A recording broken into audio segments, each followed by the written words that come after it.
Before we get started, I just want to say this. Yeah, anybody who uses the word pookie and party, or indeed Bardi and party in the same sentence, is getting a slap. Yeah.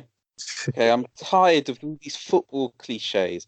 Tired of all these FPL cliches. People talking without any imagination. Yeah, just a complete lack of originality. They're always saying the same thing, rolling out the same old tired like catchphrases and it's a pookie party. It's a pookie party. It's a pookie party over. No. Well, I don't know. Maybe, but I'll tell you what is over. Your party's over. Over your face. Slap! Listen, yeah, this is the truth. This is the truth. I was actually invited to be on the FPL show, the one that they have on the website. You know, the videos that they have. Yeah. They call me up and they go, yeah, we need more diversity on the show. We like what you're doing, so you come onto the show. Yeah, and I went out to the studio somewhere in West London, and I was like standing there, and they made me all up for the cameras. They gave me cue cards and everything, and I was standing to that guy, James Richardson, right? So they start filming. Yeah, and then he goes, hello, everyone, and welcome to the FPL show. And we'll be asking today, is the Pookie party over? And next thing you hear is just a slap, and then you just see him spin into the ground. And then there's a shot of me standing over him, just looking really angry. Tell you what, that Jules Breach, though, she's strong. Took 3 security guards just to get her off me. She was so mad. Anyway, they took my part. They ain't ever invited me back. They said I'm banned for life. In fact, they said they were going to play it safe next time and just have Jermaine Genius on instead. So. True story.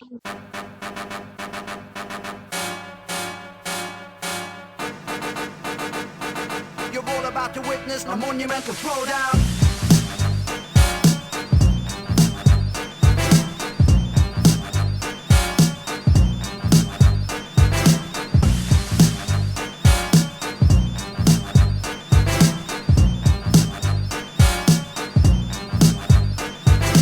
True story. He represents the diversity quota these days, you know. No, do you know what? I'm not going to hate on Jermaine because I like his punditry. You know what, yeah? My friend who's a Spurs fan said that Jermaine Genius keeps hating on Spurs. Does he? I don't know. Let's pay attention to that from now on. We're moving on. Let's have a see. Let's have a look, yeah, and do a Jermaine Genius watch even how he speaks about Spurs, because I want to know what he's saying about Spurs. I'm interested. I haven't heard him talk about Spurs. He's talked a lot about Manchester United recently, though. It's just fair enough. And positive or negative? Pardon? Positive or negative? Only one thing, isn't it, these days? Like, they're all piling on it, but we were there first. That's what you're getting with us people. Yeah, this is FPL Bros. We're up to episode 6 now. We're recording on Tuesday, a little bit later today, and some Monday. Mad results. Oh, today's Monday, sorry. Yeah. But anyway, some mad results. Unfortunately, Derek isn't with us again, but what did you think of the madness that occurred over the past 72 hours? I think Norwich, their result was interesting at home with no Pookie party. Slap! They lost Smack Cam. Have you seen that on YouTube? Smack Cam. Who left all these dirty dishes out? Okay, sorry. Okay, carry on. They lost 5-1. That's a yellow card. All right, 5-1. Yeah. This is not like celebrating any Pookie rubbish. He's not celebrating that. He's just basically saying how terrible Norwich are at this moment, because Norwich manager, I heard that he said that he wants to go toe to toe with every team, wants to try and take them on and play attacker football all the time. Mm-hmm. When you're a team that doesn't have the quality of the teams at the top, playing that style of football, you would always lose. They lost 5-1 to Aston Villa. True, but I think we have to reserve our judgment because, for starters, they took it to Man City, didn't they? They did. Yeah. Plus, they got a goal at Anfield and nobody was expecting that either. Yeah, I guess so. They still lost it. Okay, in mitigation, what I would say is that they have a lot of players out with injury. They've got like 10 or 11 players out with injury. So that might be affecting their game a little bit. Here's the thing. Because I don't bet Norwich, I don't even know, like, they have 11 players out, or 10 or 11 players out. I don't know, because the lack of respect I have for the team in general. At least you're being honest. Shall we go on to what has to be the maddest result of the weekend, which was Man City at home to Wolves? Yeah, that was actually. It's not even Spurs Brighton. Say Man City Wolves, I would say you're right. Yeah, but United and Newcastle United was up there as well. Yeah, focus. It's not just one, it's quite a few. Yeah, exactly. Wow. Okay, so let's start with the Man City Wolves one. What I would say is that I'm not even going to say Man City played that terribly. I would say it was just 2 months of madness where Wolves were able to capitalise. Adama Traore being the guy who did it. I don't think Man City really prepared to look after or to stop him, because he's not a player that they probably pay that much attention to. They prepare for everybody else, but not him. Yeah. That's the conclusion of that. Yeah. But to be fair to Wolves, they kind of switched it up, because what happened is that they went in there, and I know I talked about their formation last episode, but they went in there back to the 3-5-2, and then what happened is that I think they took off that guy Cutrone, and then when they took him off, they shifted Adama Traore up, and then they put Doherty in his place. So like I was saying before, Doherty and Traore on the right, tearing it up. And then when they did that, Traore's... And do you know something about Traore, actually? I remember when he was at Middlesbrough a few seasons ago, you could tell there that he just had the pace to terrorise teams. But he wasn't coming with much end product. Sorry? It's not new. It's been that way. Like, it's not exactly. New. Like, you know that. Yeah. But at the time, he was only quite young. I think I noticed him when he was just 19 years old. So I thought, people just need to be patient with the guy. It will come. But they were all expecting him to, be the next Thierry Henry or goodness knows what. And because he wasn't scoring any goals, they just kept writing him off. Yeah. In that way, we come back to what you said. I think disagree with them writing him off, because even when I was at Middlesbrough, even those days, I just noticed he was extremely dangerous. Like, I've always noticed that he was always dangerous. And I kind of question every time he's sitting down on the bench. I don't get it. One thing I noticed about what they were doing at Wolves, they're actually playing him wing back. Yeah. Well, I mean, at the end of the day, his speed, if he's on the right side, he's going to cause problems, because he actually dealt with Sterling in that game. Did you see that? Yeah. Every time Sterling was like, bye-bye, see you later. Traore was like, no, you won't. I'm right here. Wow. I can't be surprised by that. Yeah. Well, same ways, I don't think he should be a wing back. Well, I mean, it depends, I think he's going to cause problems wherever you put him. If you put him as a wing back, then he's going to deal with the opposing team's wingers. And if you put him on the right wing or up front, then he's going to be running at the opposing team's defence. It just depends on what you want to do, really. I can't remember what game it was, but there was a game this season where he played in that position and he got caught out like 2 times or 3 times. And they kept he's young, all right? Sometimes you've got to play people, let them make mistakes, let them learn through it, because that's the only way they're going to get better. Anyway, it's Spurs Brighton, or rather I should say Brighton Spurs, because they played that at the Amex Stadium. Yep, 3-0. Comfortable. What I'm going to say is that Spurs, there's something just... Obviously, we know there's a lot wrong in the Spurs dressing room at this moment in time. But Lloris dislocating his elbow just made everything way worse, a lot worse than it. And there's just not really much they can do about that, which is really sad. Having said that, I hear a lot of Spurs fans feel that Gazzaniga is almost as good as Lloris, if not just as good, in that he deserves his chance now. You don't agree. You respectfully disagree. The thing is, like, Lloris is a World Cup winning keeper. Like, you can say whatever you want, but if Lloris is standing behind you and you're a defender, you feel very comfortable. Yeah. You feel a lot more comfortable than you would do if there's some guy called Gazzaniga behind you. Okay. All right. But let's bring this back to FPL. In the game, he's only worth 4.4 million. And a 4.4 million keeper in a team which is it's probably still top 6. If we give them the whole season, they might, still come good. That's not a bad price, because Lloris, I think, is 5.5. He might even be worth more than... Well, he's worth a lot. He is very expensive. I know he's expensive. Lloris is a keeper that I used to have in my previous seasons all the time. 5.5. Wow, that is expensive for a keeper. The thing is, like, Spurs are in a crisis, so getting him right now is just a bad choice, I think, as well.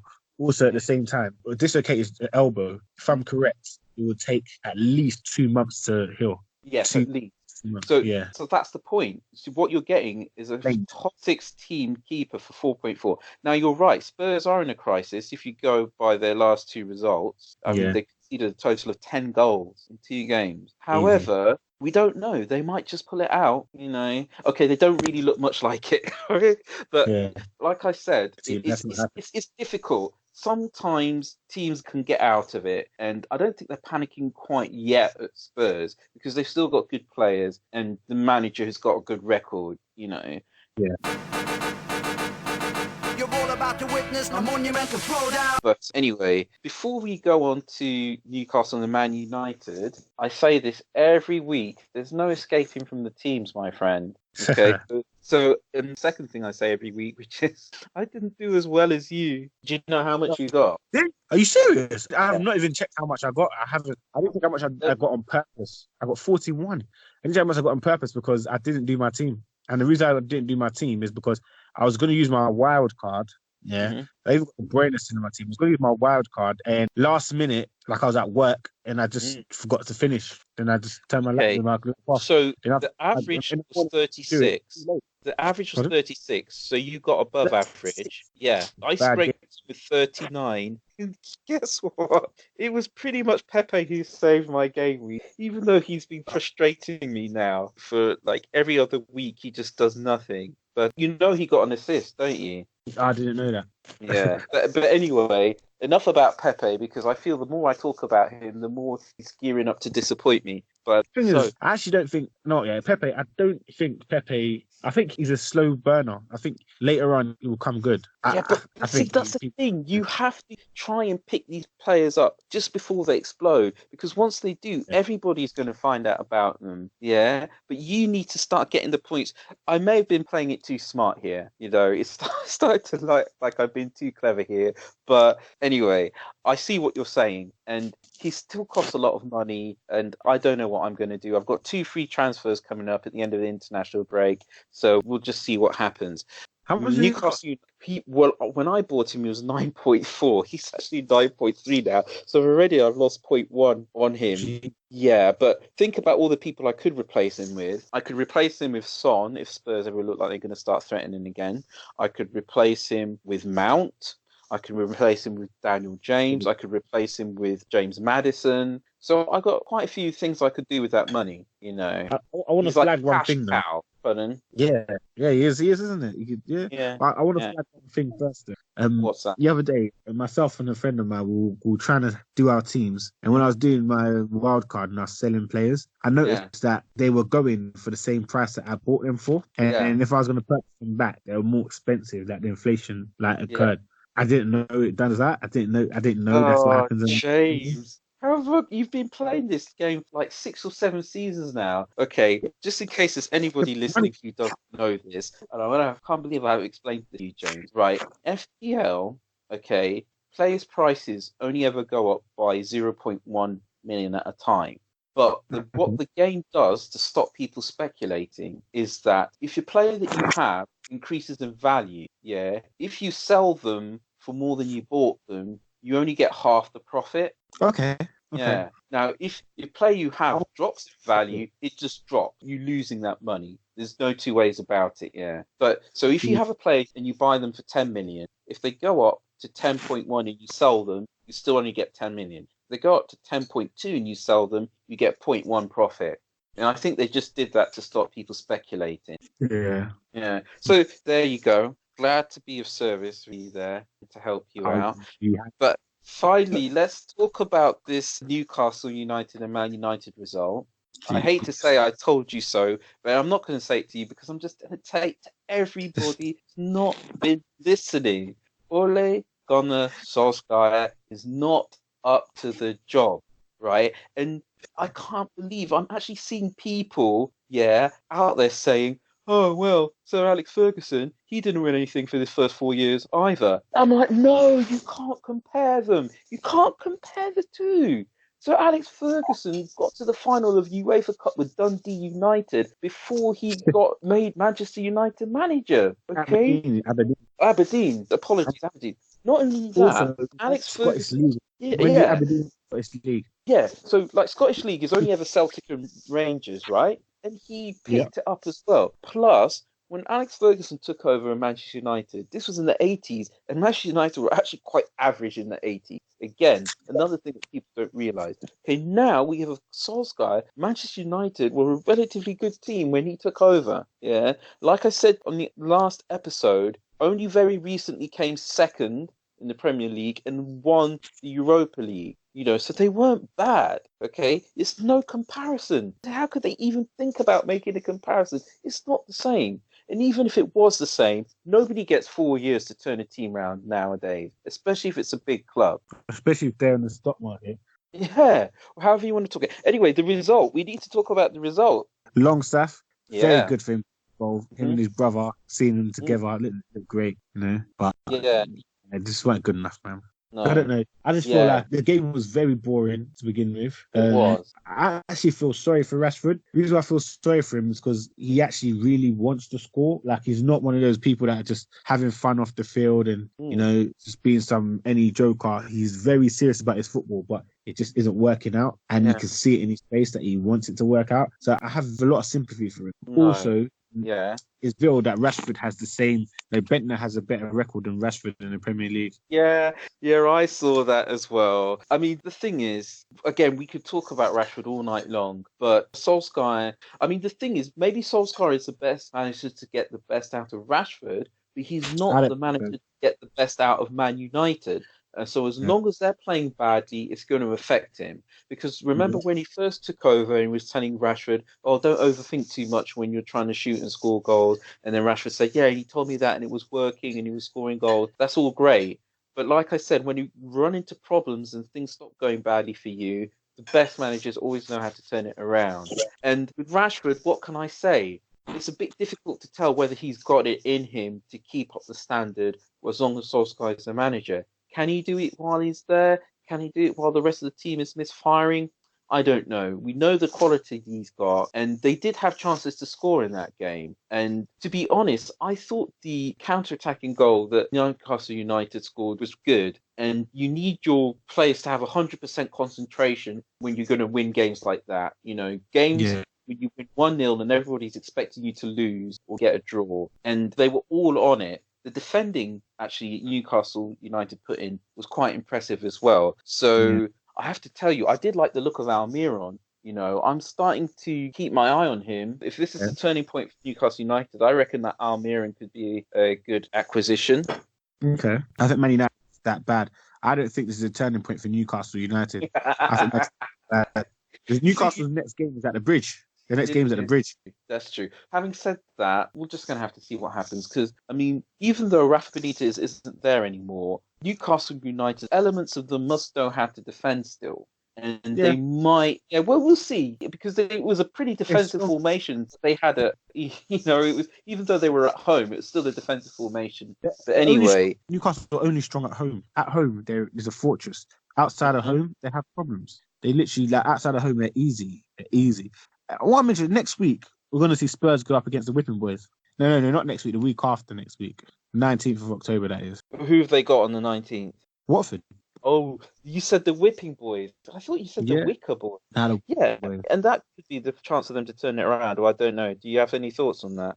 I don't think they would have a better position. They would have a better chance of turning things around in that game. The thing is, let's see, because in the international break, Harry Kane can get himself 1 or 2 goals. It can be good for them. But the following game after Watford will be Liverpool. So, we'll see.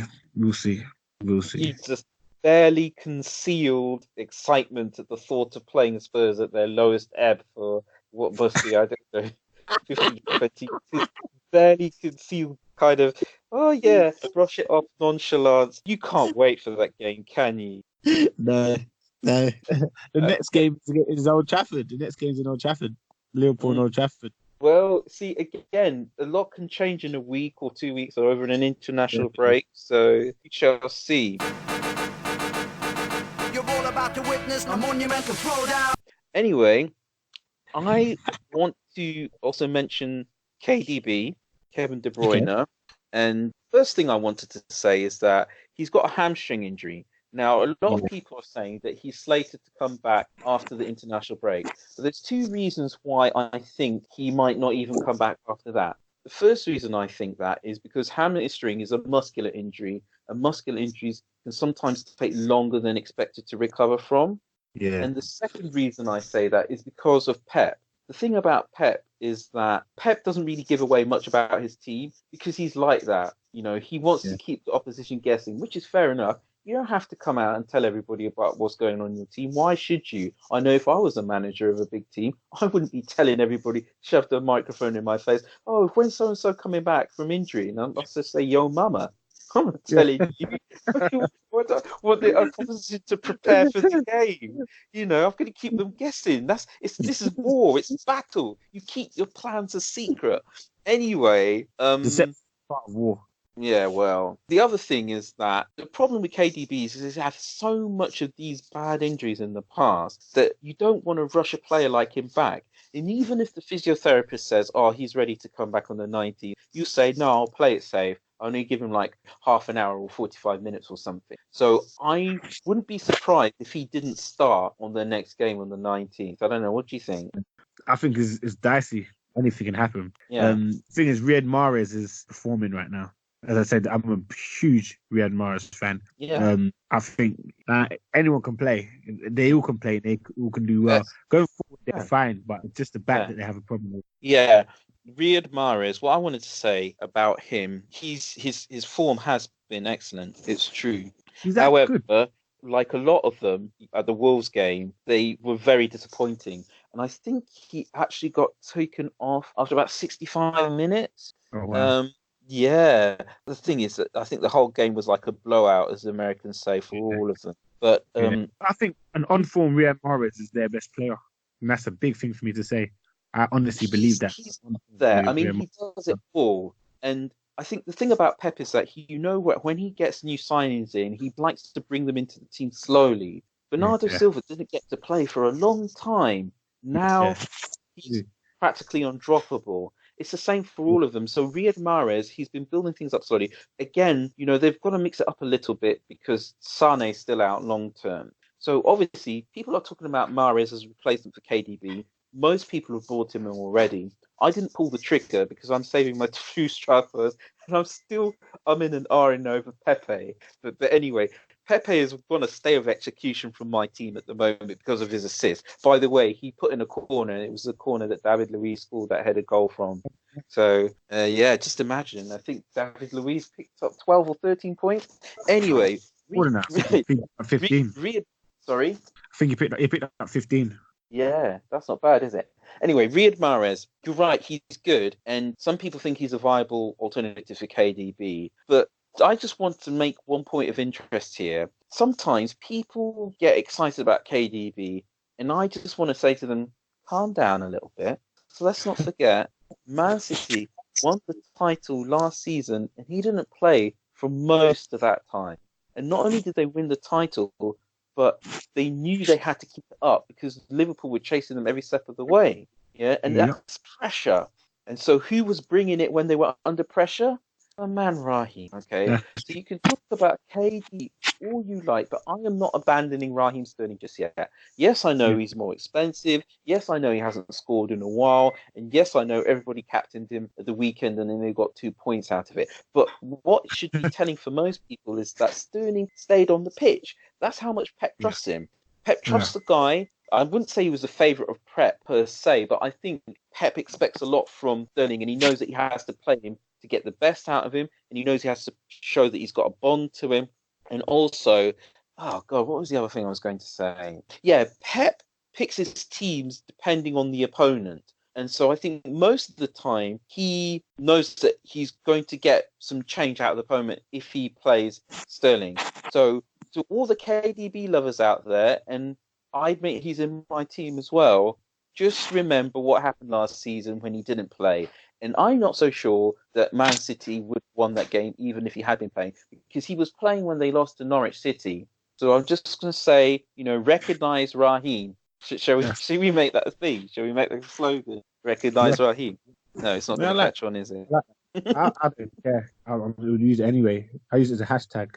Some people do it. Raheem, I think so. You can use it too. We'll like it if you use it. Good promotion for us. Thanks, Raheem. Okay. Anyway, Callum Hudson-Odoi, Oh yeah, You yeah. want to get us started? Put him in your team. 100%. Like it's cost. Like I'll be honest with you. I put him in my team, but I didn't save it. So I Oh, was very yeah.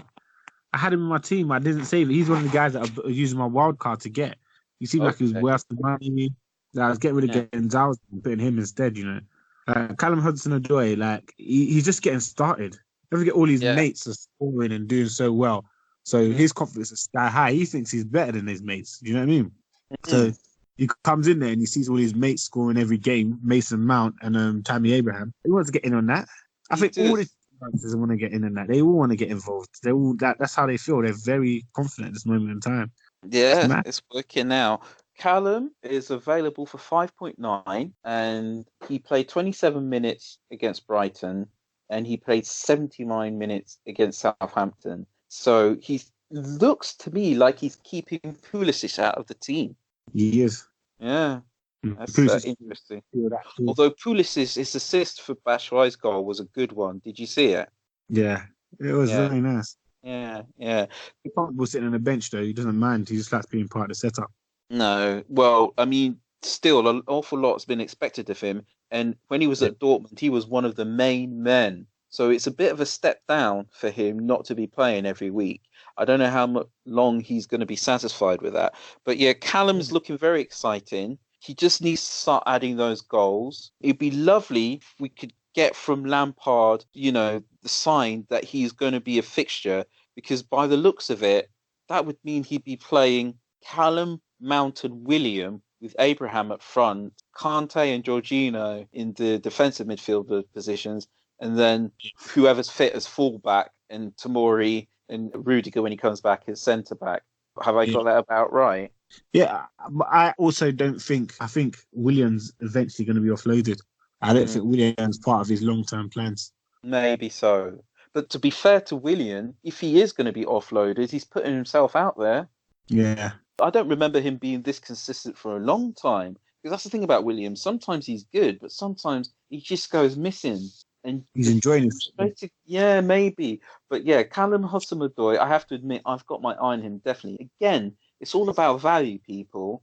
At Chelsea, they're all coming in about 6.5, 7, and if they start playing like a proper top 6 team, that's good value for players you can normally expect to be paying 8, 9, 10, 11 million for. Yeah. Yeah, that's definitely true. The thing is, like, I think their players are like the best value at this moment. They are. I know, but that was the thing. Before the season started, it was kind of touch and go. Nobody really knew, and I think that's why they got priced so cheap. But now it's turning out to be the bonanza right there. So I've already got Abraham in my team.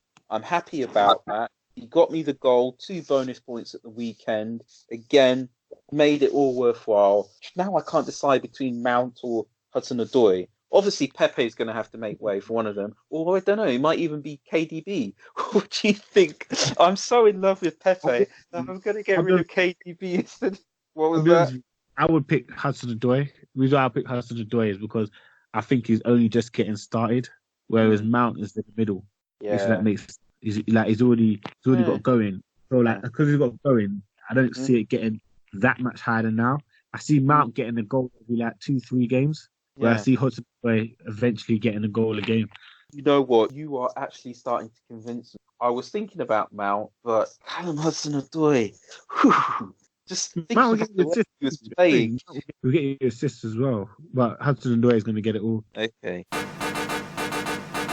You're all about to witness a monumental throwdown. I think we're getting to the latter stages now. So obviously it's the international break, so I'm not expecting too much in the way of predictions here. In terms of, let's start with the actual games then, in that case. Yeah. You all right with that? I think what people need to do is they need to pay attention to England and watch Harry Kane. The way Harry Kane performs over this international break will determine whether or not you should put Spurs in your team. Because Spurs will be playing Watford, and Watford are the whipping boys. So, Well, okay, but again, Watford could also turn it around, although I've got to say, I haven't seen any evidence of that yet at all. They're conceding a lot of shots. They're not only losing games, but they're letting teams take a lot of shots at their goal as well. And as much I as think Ben Foster has... so Sorry, bad. go on. I Yeah. think Watford So is so anyway, bad. when I talk about games, I'm going to talk about the actual literal games. I'll just read out the main fixtures and let me know what you think. Okay, so after the international break, Crystal Palace are at home to Man City. Ooh, Man United have got Liverpool. Arsenal are away to Sheffield United. Spurs have mhm. got Watford. Yeah, we talked about that. And Chelsea have got Newcastle. Yeah, there's definitely the main fixtures. Yeah. I see Chelsea giving Newcastle an absolute hiding. Mm. Absolute hiding. I think they're going to make a statement in that game. Hmm. It's going to be scary because a lot of their players have been picked for the England team. They're going to be Yeah. coming back so high with confidence that they're going to give them a hiding. So I think that's a game that people should be paying attention and getting themselves some Chelsea players. If they haven't already. Yeah, I mean like the younger ones, the other ones like Mount and Hudson-Odoi, if you can get them both. Well, a Um, lot of people are already on Mount, Tamori, and Abraham. But anyway, Spurs, Watford. it's good. Spurs with Watford. I think that depends on how Harry Kane performs over the break. I Mm-hmm. predict Harry Kane playing with Mount and Hudson-Odoi. Mm-hmm. Is Hudson-Odoi in the team? He's not, is he? No, I don't think he is because he's only just No. come back from injury, hasn't he? Yeah.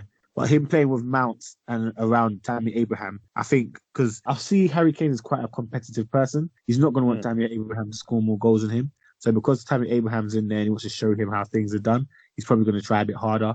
And I can see him scoring some good goals during the international break. Yes, So but I actually it's see possible. Spurs giving Watford a hiding. I actually see that. It is I think possible that for game- people bad to idea. try too hard, I mean, Yes. I can see Harry Kane getting the ball and then shooting on sight. Yeah. Like, I don't know. I kind of feel like Harry Kane is matured now. He kind of knows his game. He knows what he's good at. He knows what he's not good at. Something's clicked in, I think. If Okay, he's Crystal making Palace and Man City. Oh, Man City are going to respond to their last match. I see Man City winning that game. Maybe about Okay, but 4-1. remember, Crystal Palace were one of the few teams to beat them last season. Yeah. I see Crystal Palace winning at the start. So Crystal Palace score 1 first. And then we'll say, Man City is happening again. Then all of a sudden they bang in about 5.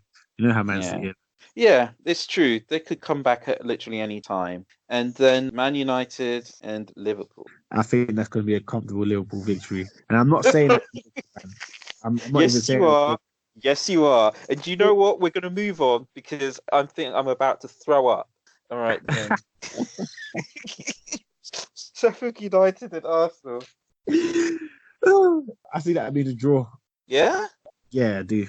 I do see that being a draw. Aubameyang, yeah, I would actually substitute. I might even let me see what they got after that because Aubameyang, yeah, okay, they got Crystal Palace. Okay, I don't see Aubameyang scoring more than 1 goal in that game. Well, it looks like it could be a 1-0 victory. I have to say, Arsenal's defending impressed me against Bournemouth. I mean, it wasn't perfect, but I could see signs of improvement in there. So, yeah, David Luiz keep it down in defence for long. Look, the thing is, with David Luiz, anything could flipping happen. But with the rest of them, if they can keep their head, because again, it's not quite there. But I feel that we may well be talking about Arsenal defenders sometime in the near future. Who knows? Yeah. Okay, what about your top picks, or is it a bit too early to be thinking about that? I'm going to give it a go. Okay, go on then. Yeah. Harry Kane, Tammy Abraham. Okay, yeah. Harry Kane, Tammy Abraham, and Sergio Aguero. You think he's going to get another start? Yeah, I think Sergio Aguero is going to turn things around for Man City. I think he's the man they're going to turn to, Mr. Reliable. How about yourself? You have to do your... Yeah, I'm usually quite bad at this. Okay, I think Leicester should still be on everybody's radars because obviously they were quite impressive. Especially their fullbacks. Yeah, okay, so I have to say I would go with James Maddison because he takes so many set pieces and I think that Rodgers has told him to shoot more as well. And he's already got a couple of goals this season. Yes. So he's shooting more and he's got the assists, he's got the corners, he's got the free kicks. What's not to like? Okay. And then, I mean, you've turned me on to Callum Hudson-Odoi. So even though everybody's on Mason Mount, Callum Hudson-Odoi is a nice differential there. Not many people own him. If you get on him early, get on the bandwagon early, you get in at 5.9 and he starts blazing and then, it smiles all around. Simple as that. Job done. And then finally, I'm just so bad at this. I can't think of more than 2. So I'm just going to leave it there. Give it a go. Okay, I was thinking about Leicester. Who else? Who else? Hello? Um, oh yeah, Wesley started sparking, or do you still Yeah, think he's because he plays for Aston Villa, it doesn't really mean anything? Because we did mention him a few episodes ago. so Aston Villa's next fixture is Mhm. actually against Villa have got Brighton at Brighton. home. Yeah. Yeah. Yeah, I think Wesley could definitely get a goal in that game. Definitely get a game. Well, 100%. we'll see. Do you know what? I did half think about talking about that kid Connolly, but then I thought, so what? He's only 19. He plays for Brighton. When Murray is back, they've got more pie as well. And that other Um, guy, what's his name? The midfielder they've got at Brighton. His name begins with. Moy, Moo. I'll Actually, be Moy honest, played really Brighton. well. Yeah, he's good. I don't know Yeah. many of Brighton players because I don't really take Okay. them seriously. Well, it could be to your detriment, my friend, because, It cheap source could of be, points. but I had Dunk for a while, and he killed it this week, and I think he got like 11 points. yeah, Dunk. Yeah, But yeah, Dunk is in the star team this week. yeah, Trossard, Yeah, that was it. So they've got Trossard. So I'm not going to get too excited about Connolly. Again, people are too obsessed with finding the next Michael Owen in this country. They just need to take a chill pill, yeah? Take a chill pill, yeah. yeah, and recognize Raheem. Recognize Raheem. That's the one. Yeah, that's it. Recognize Raheem. Recognize. All Okay. right, then. Well, thanks very much for making the time to do the pod. I know you're busy. We're all busy, but I really appreciate it. Hopefully, we'll have Derek back next time. Yep. And yes, so also, I hope everyone who's been listening has been enjoying. So thank you as well. And that's a goodbye. Goodbye, guys. Bye bye.